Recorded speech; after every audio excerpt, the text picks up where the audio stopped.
A study to determine the feasibility of a hospital in Bourbon County is once again up for discussion. I'm Bronte Sorotsky with the details. The committee investigating the attack on the Capitol is looking for hours of missing White House call logs and may have their sights on someone else to interview. I'm Lauren Blanchard in Washington. I'll have the latest coming up. The 4 states' most watched news starts now.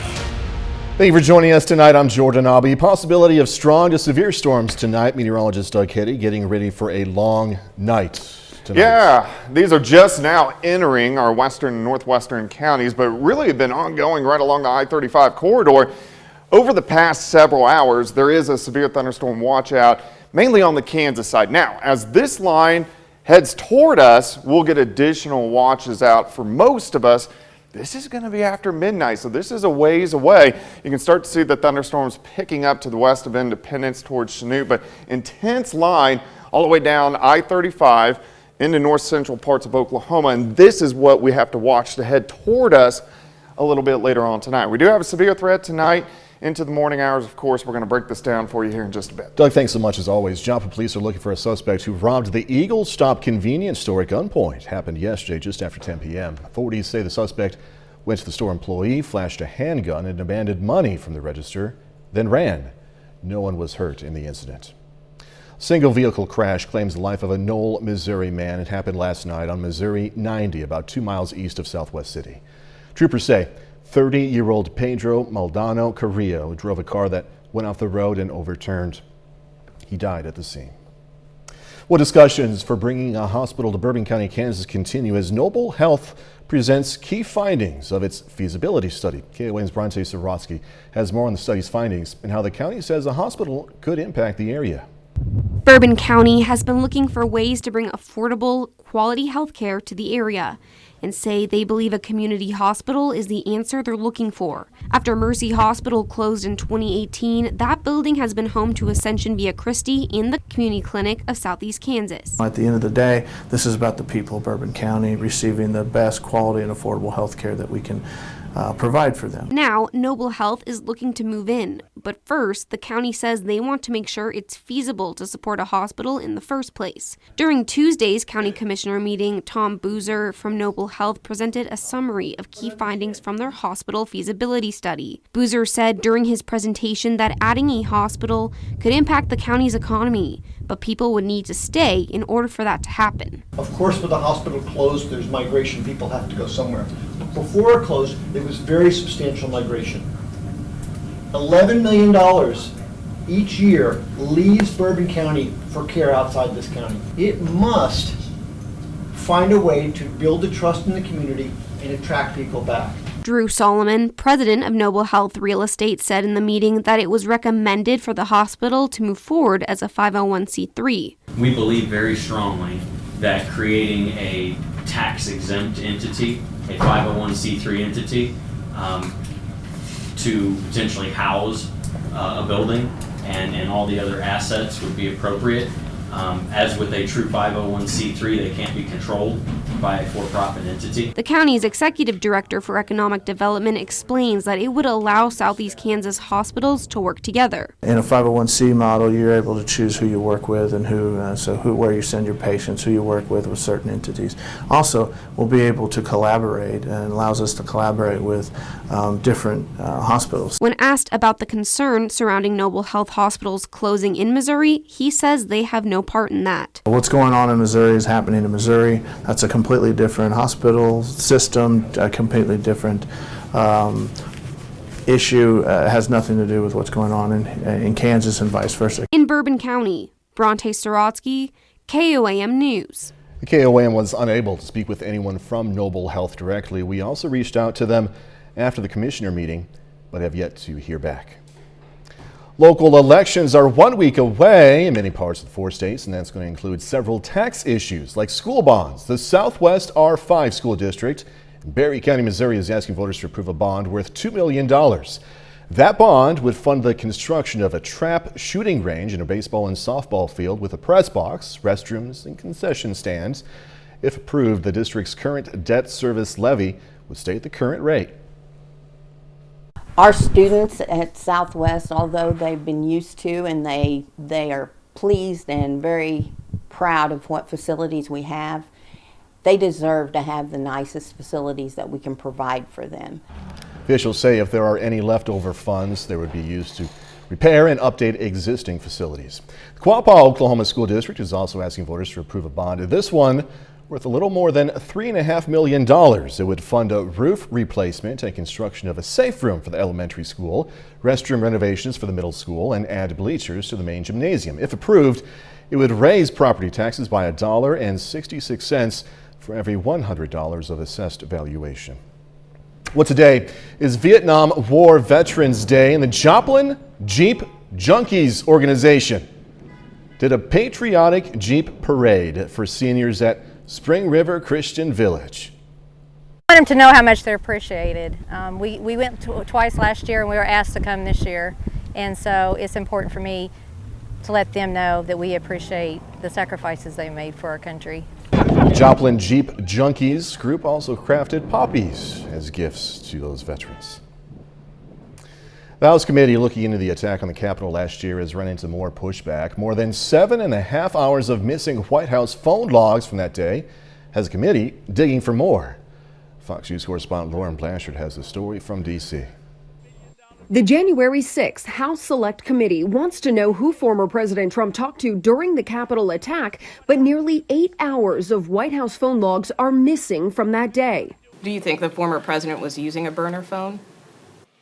I'm not going to speculate on what was happening, but we know he was communicating. The committee continues to dig for information on the insurrection, but they've faced resistance from some members of the former administration. Executive privilege doesn't belong to just any White House official. It belongs to the president. On Monday night, the committee found Dan Scavino and Peter Navarro in contempt of Congress for refusing to comply with subpoenas. Both have claimed executive privilege. I think the country understands this is political. This is designed to keep President Trump off the ballot so he can't run again. The panel could also turn their sights on the wife of Supreme Court Justice Clarence Thomas, Ginny Thomas. She reportedly was texting with former White House Chief of Staff Mark Meadows about how to overturn the 2020 election results. If you want to take issue with her, that's fine, but she's not on the bench. Now a handful of Democratic lawmakers are calling for Justice Thomas's resignation or impeachment. I think there should be some kind of code of ethics for Supreme Court justices. There's enough evidence already, I believe, that he should recuse himself. The full House must vote on any contempt charges. Then it's up to the Justice Department whether they'll pursue them.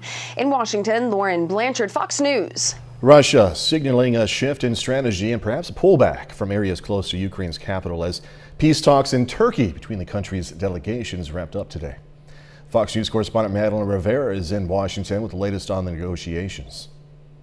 As the world waits to see the outcome of these peace talks in Istanbul, Russia is announcing a strategy change that some see as the most tangible sign yet of progress towards de-escalation in Ukraine. Russian Defense Ministry made a decision to radically, by a large margin, reduce military activity in the Kyiv and Chernihiv directions. The shift comes as Ukraine lays out a possible framework for a future peace deal. It's asking for legally binding security guarantees and is willing to make some concessions in return. We won't, as required by our Ukrainian constitution, host in our territory foreign military bases and foreign troops, and we won't join military and political blocs. But U.S. officials say they're skeptical of Russia's comments and regard troop movements around Kyiv as a redeployment, not a withdrawal. They're warning of another major offensive in other parts of Ukraine, adding the threat to the country's capital isn't over. Nobody should be fooling ourselves by the Kremlin's now recent claim that it will suddenly just reduce military attacks near Kyiv, or any reports that it's going to withdraw all its forces. After speaking with the leaders of France, Germany, Italy, and the UK, President Biden underscored their goal to continue punishing Russia for its attacks and double down on their commitment to support Ukraine. The president, too, is wary of Russia's announcement to pull back. We'll see if they follow through. Russia claims it's ready to set up a meeting between Putin and Zelensky once a draft peace agreement between the two sides is in place. In Washington, Madeline Rivera, Fox News. KOM News at 9 on Fox 14 takes this time now to honor another four-state hero. Donald Watkins served the U.S. Navy from 1967 to 1971. Native of Springfield, Missouri, Watkins was stationed in Vietnam, earning several awards. We are proud to thank and salute David Watkins. He's tonight's four-state hero. Doug Heddy's next with a complete look at the forecast a bit later. The defending state champion Colgan softball team hitting the field for their home opener against Independence. Highlights in sports.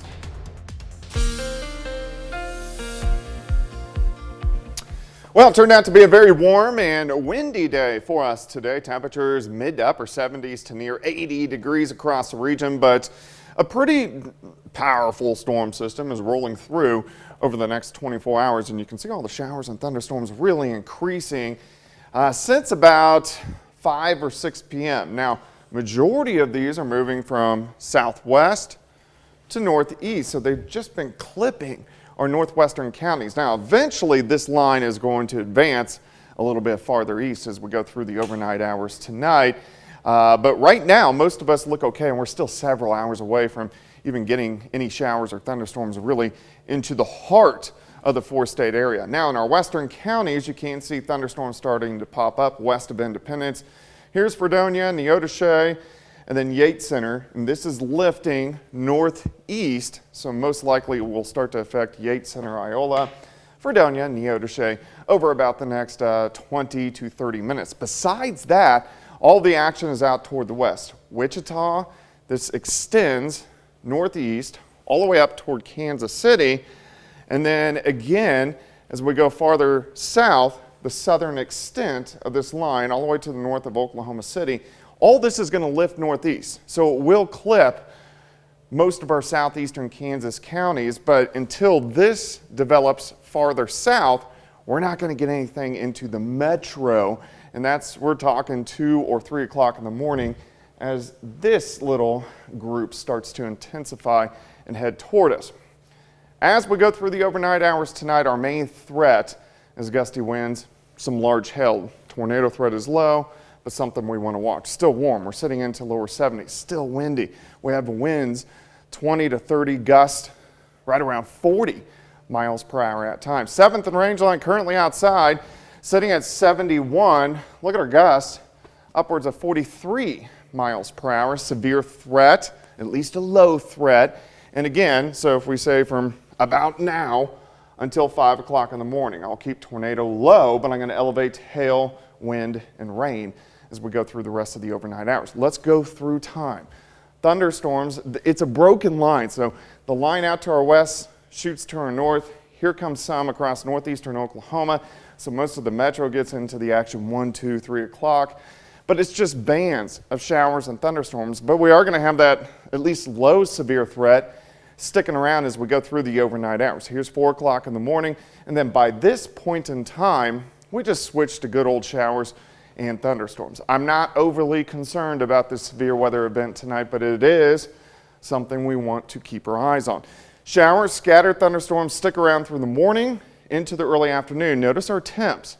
We're dropping into the 40s by the time we head into the end of the day. So it gets kind of cool. 62 by noon, high temp right around 40, or I guess afternoon temp right around 45 degrees. High is 62. 52, a few leftover showers early on Thursday. Another weak little band is going to rotate through late Friday into Saturday, but majority of the weekend is shaping up pretty good. But hey, it's late March, almost early April, so we got to get tonight. We got to get used to nights like this. Those wind gusts, though, like you were saying, upwards of 40 miles an hour. Yeah, it was moving. Yeah, we'll see in a little bit. Thanks so much, Doug. Coming up, look at some wildfires in Colorado and Texas that have already burned thousands of acres. Devastating wildfires are impacting the High Plains just 1 week after parts of the region, including Texas, experienced a deadly tornado event. Fox's Anna Eliopoulos has more on this story.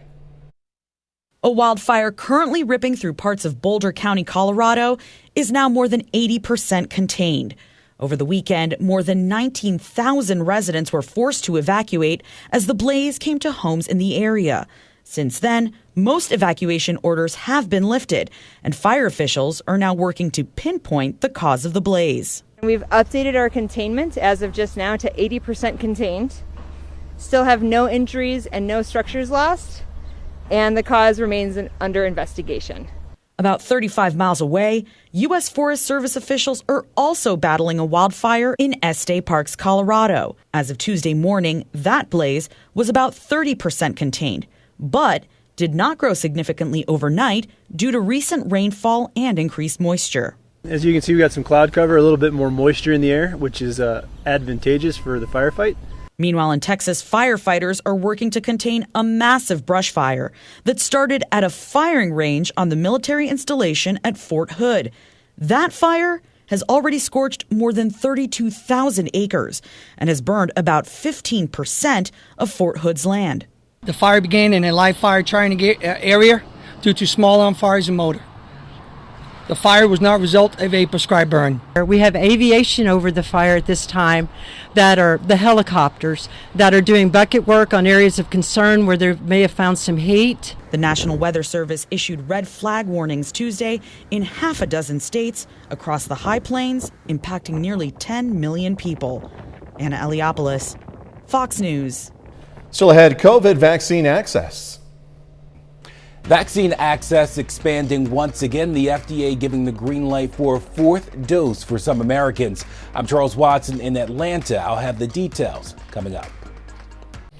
Vaccine access expanding once again, but only to older Americans and those at high risk for serious infection from COVID-19.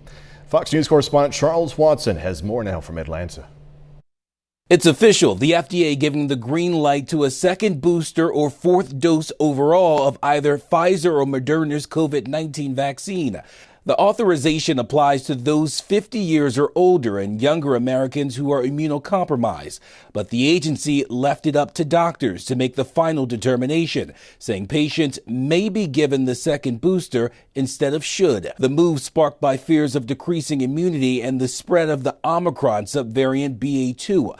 The FDA writing in part, quote, current evidence suggests some waning of protection over time against serious outcomes from COVID-19. We want to make sure that if it does become necessary, that we've got the data in hand to provide an updated booster vaccine. And the CDC says BA2 now makes up almost 55% of all COVID infections in the U.S., up from 35% less than a week ago, raising fears of another COVID surge with cases spiking in at least 14 states. Health officials say the second booster should protect against most serious infections and hospitalizations, but it's still not clear if there's enough federal funding to guarantee access to the shots for free, with Democrats and the White House asking Congress for billions of dollars to help get America boosted. It's still necessary and a matter of great urgency that we replenish funding for more vaccines, more therapeutics, more testing. Dr. Anthony Fauci says he doesn't think a second booster shot will be needed for the general public until late summer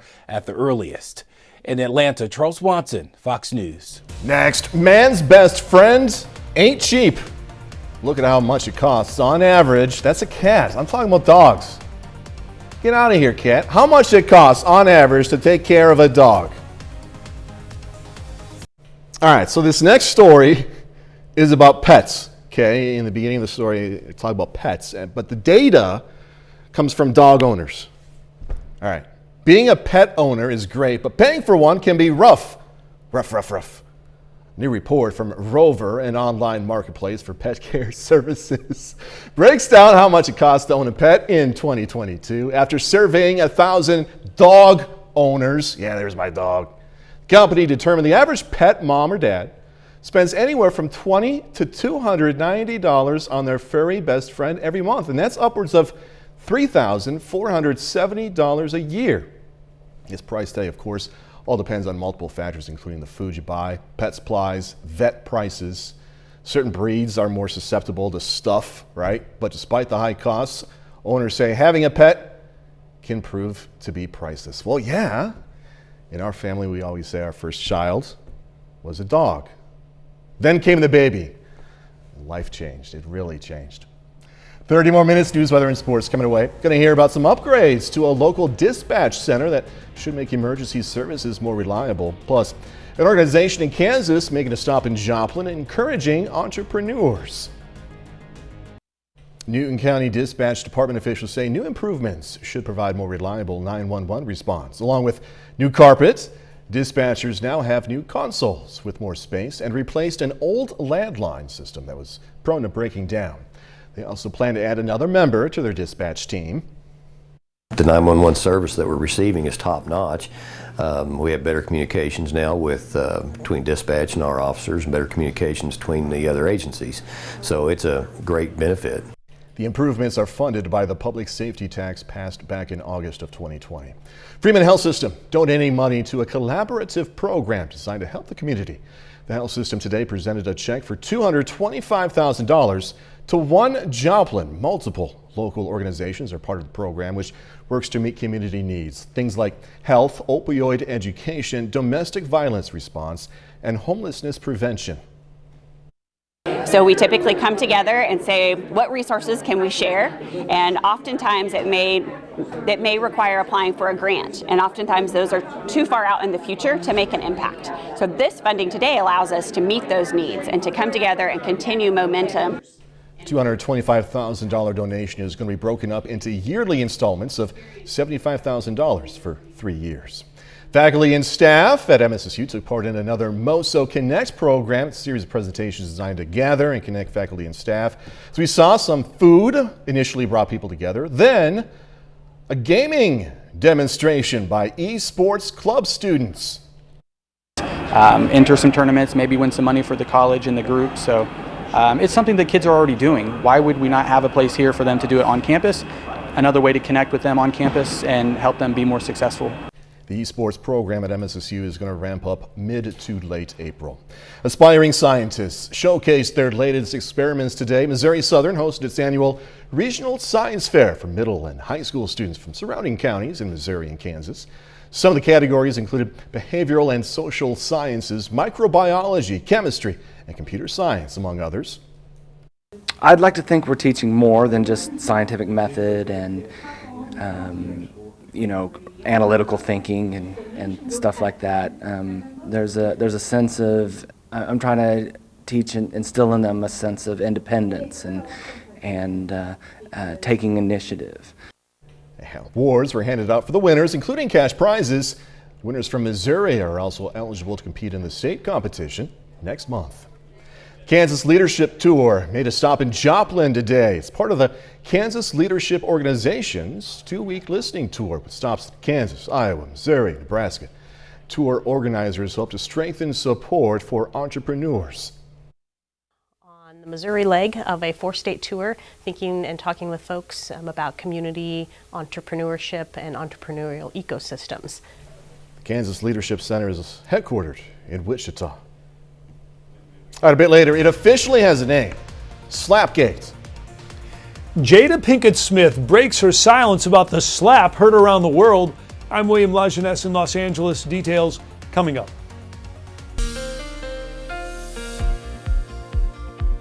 Well, a very warm and windy day for us today. Temperature 75 to about 80 degrees. And then we've been watching showers and thunderstorms really rolling just to our west for most of the evening hours, and these are going to start to work in as we get a little bit deeper into the overnight hours. First off, I'm not overly concerned about severe weather tonight. We are going to have some severe weather, but I'm not overly concerned about a big event. So that's the good news. And as we watch this line, you can see it's mainly moving from southwest to northeast. So most of this is going to affect southeastern Kansas. What's really going to affect us is what develops in central parts of Oklahoma. So we're still several hours away, meaning the bulk of us in the metro from Joplin, Neosho, Carthage, Miami, up toward Pittsburgh, until we even get any showers and thunderstorms. Probably 3, maybe 4 hours away. In our western counties, we are getting some thunderstorms out toward Fredonia and then up just to the southwest of Yates Center. So this will start to affect Yates Center, Iola, as we get into about the next 20 to 30 minutes. But besides that, all of us, we've been looking pretty good. Very intense line once you get over toward Wichita. And then again, these extend down into northern parts of Oklahoma, but these are moving northeast. So if you track it northeast, these will affect Fredonia, Chanute, up toward maybe Fort Scott, Iola, and Yates Center. So we got to watch what really gets going down through central Oklahoma to see what's going to head toward us. So we're watching these guys down from Oklahoma City toward Tulsa. Main threat for us tonight, heavy amounts of rain, gusty winds, some small hail. Tornado threat is low. Temperatures still sitting lower 70s, super windy. We have these south winds 20 to 30, but gusts have been over 40 miles per hour at times. Currently outside 71, look at our last gust, 43 miles per hour. Look at the severe threat tonight, so this does work into Missouri and Arkansas late tonight, mainly after 2 or 3 o'clock in the morning. Again, the main threat, wind and hail. I'm going to keep the tornado threat low. It's not non-existent, but it's low. So anytime it's low around here, that's pretty good news. All right, let's go through time. Periods of thunderstorms, a broken line through Kansas into Oklahoma next couple hours. Missouri will get into the action after 1, 2, 3 o'clock in the morning. So it's going to be a loud night, a lot of thunder, a lot of lightning. Periods of showers and thunderstorms continue 3, 4, 5 o'clock in the morning. I think any severe threat is mainly gone after about 4 or 5 o'clock in the morning. Then just periods of showers and thunderstorms through the morning hours. We get a cold front that dives in late morning, so our temperatures start to tumble as we go into the afternoon. Just periods of showers all day long. 60-ish by noon, and then we'll drop back into the mid-40s by the afternoon. So it's going to feel kind of cold by tomorrow afternoon. All right, thunderstorms tonight. Nick Kelly and I, we're on top of it, so we're watching it. 62 tomorrow, 52 Thursday. Majority of the weekend looks pretty good. You got that coffee pot going? We do. Ian Lee, our news assistant, he made a pot. Takes care of you guys. Yep. So, Eddie, thanks so much.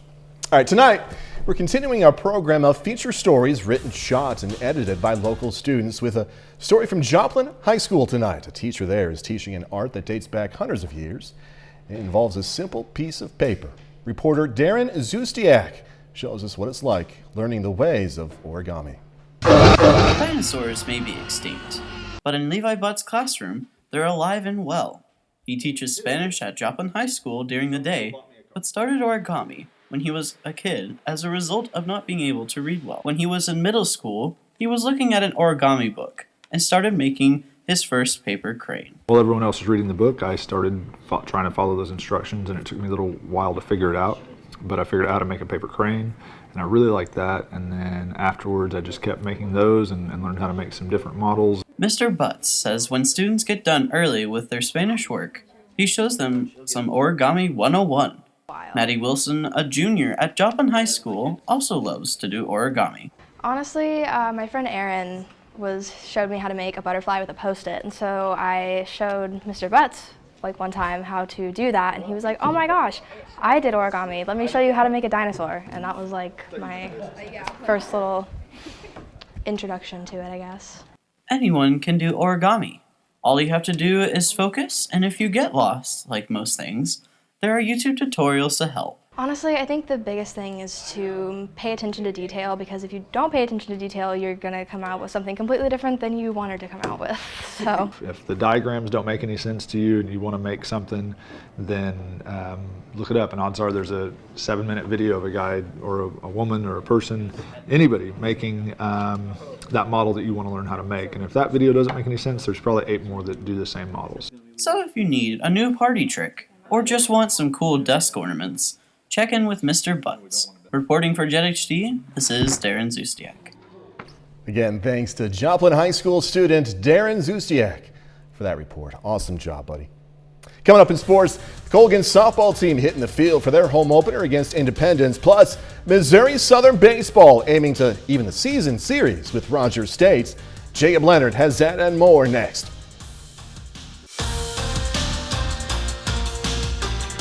The Missouri Southern Lions are at home tonight, hosting the Rogers State Hillcats. This is the second of 3 scheduled meetings between the two teams this season. The Lions looking to even the season series after an extra innings loss to the Hillcats 2 weeks ago. Cole Gaiman, Webb City kid, great start on the mound for the Lions. 4 shutout innings with 4 strikeouts, but the story of the night was the 4th inning. Cole Robinson to center, scores Tommy Stevenson. At that point, it's 9-0 Lions. But then Matt Miller really hammers this one with Robinson on. 2-run shot makes it 11-0. Later in the same inning, they've batted around Miller again. Another absolute bomb, 3-run shot. Miller 4 for 5 tonight, 3 home runs, 8 RBIs. Southern scored 13 in the 4th, and it got uncomfortable. Lions pound Rogers State 25-2. Pittsburgh State also at home tonight, facing Emporia State. The Gorillas won 15 of the last 18, enter the night 13-3 in MIAA league play. That one's over. Pitt State wins it 11-2. Caleb Carr, nice night. He goes 2 for 2 with a pair of home runs and 4 RBIs. The Colgan Panthers are the defending 2A softball state champions. Colgan opened the season last night with a doubleheader sweep on the road against Liberal, Missouri. Now tonight, it's the Panthers' home opener. Colgan hosts Independence in a doubleheader in Pittsburgh. A huge 2-out rally for the Panthers in the first. Ava Wilson back up the middle. RBI single. At that point, it's 2-0 Colgan. Later in the inning, bases loaded for Ava Glover. Hitting in the 9 spot. She finds the gap in right center. That clears the bases. It's a triple for Glover, and it's 6-0. Very next pitch, Lauren Yagmore clears the fence in left for the 2-run shot. Colgan scores 8 runs with 2 outs in the first. A second inning, they would add to their lead. Trinity Taylor, with 2 on, puts it up in the wind, clears the fence in left for the 3-run homer. All Colgan in this one. Panthers beat Indy in game 1, 15-5. So in game 2, Colgan looking for the doubleheader sweep. They were down going into the 7th, but they rally to win 8-6. Lauren Flood gets the walk-off 2-run single. Panthers now 4-0 to begin the season. The Fort Scott High School softball team hosts its annual varsity tournament today. Now that's a 1-day, 4-team tournament with 4 games on the schedule this afternoon. The Tigers on the field first, facing Spring Hill. Maggie McNally in the circle for Spring Hill. She was great, man. McNally strikes out the side to begin the game. More from her in just a moment. Bottom of the first, Broncos get on the board. Vanessa Murray, 2 runners on, clears the fence out there in center. 3-run jack for Murray. Fort Scott trails 3-0 after the first. That was a tough day for the Tigers offense. Maggie McNally, I promised more from her. 13 strikeouts and 5 innings of work for McNally. On the other side, Camden Farrell pitching for Fort Scott, trying to keep it close. Strikeout there, but the Tigers didn't score until the 5th. Pitch gets by the catcher. Maddie Cook trots in from third, but that's not going to be enough. Spring Hill tops Fort Scott in this one, 14-1. Now, Spring Hill would go on to win the championship over Ottawa, so Fort Scott goes to the 3rd place game where they face Chanute this evening. In that one, the Blue Comets get 6 in the 4th, beating the Tigers and taking 3rd, 13-5. Grace Thompson gets 4 hits and drives in 5. To baseball in Joplin, big one tonight for the Eagles, welcoming in the McDonald County Mustangs. McDonald County enters the night at 6-1 to start the season. Look at this, great win for Joplin. They take down the Mustangs 11-8. And that's a look at sports. We're back with more news after this. Slapgate fallout. Actor Will Smith still facing backlash after his apology to comedian Chris Rock. Fox News correspondent William Lajeunesse says more now from Los Angeles. Oh, wow! A whirlwind of emotions at the Oscars Sunday night. After the slapping, cursing, and crying, Will Smith issued a public apology to comedian Chris Rock for smacking him over a joke about his wife, saying, quote, "I would like to publicly apologize to you, Chris. I was out of line and I was wrong. There is no place for violence in a world of love and kindness. I am a work in progress." Jada Pinkett Smith breaking her silence with an Instagram post saying, "This is a season for healing and I'm here for it." If he had talked to Chris Rock afterward, if he had shaken his head in disgust, everyone would have felt for him in that moment. Now Will Smith's future with the Oscars is still up in the air. The organization releasing a statement saying, quote, "The Academy condemns the actions of Mr. Smith. We have officially started a formal review around the incident and will explore further action and consequences in accordance with our bylaws." Meanwhile, LA's legendary Laugh Factory changing its marquee in support of Rock, and fans seem to be supporting him as well. Less than 24 hours after Smith slapped Rock, ticket prices for his latest comedy tour spiked to more than $300. what some are calling Slapgate, provoking intense opinions from comedians who feel it was an assault on their art form. We don't live in a nation where being offended gives you the right to physically harm somebody. Actor Jim Carrey also chiming in, saying he was sickened by the standing ovation Smith received after winning for Best Actor. In Los Angeles, William LaJeunesse, Fox News. All right, coming up, look at the entertainment and music now available to own and watch and listen to and enjoy at home. DVD, digital, and music releases this week include a group of singing animals, a global pop superstar, a country music singer, and more. Here's Fox's Ashley Dvorkin with the list of new releases. You used to call me on my cell phone. Start your vocal warm-ups. The animated musical comedy Sing 2 is now available to own and tops the list of what's new in home entertainment. The sequel to the 2016 hit film brings back many of the beloved characters from the original. It follows Buster and his crew preparing to take their show to the big city and perform for an entertainment mogul.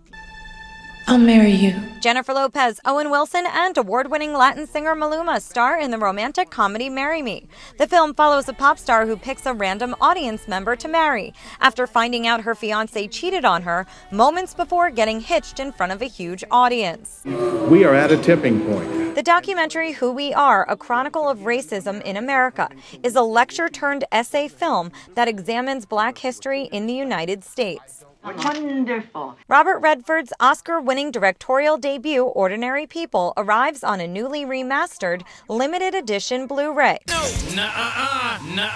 From the small screen, all 5 seasons of Adult Swim's hit animated series Rick and Morty are available in a box set.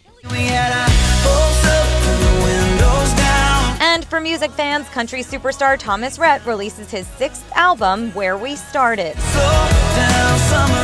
In Hollywood, Ashley Dvorkin, Fox News. And that's our time for tonight. Thanks so much for joining us. Going to leave you tonight with video of an elephant playing with a log at the Oregon Zoo. Be safe. Do this all again tomorrow. Close up, buddy. Close up. Do this all again tomorrow. See you then.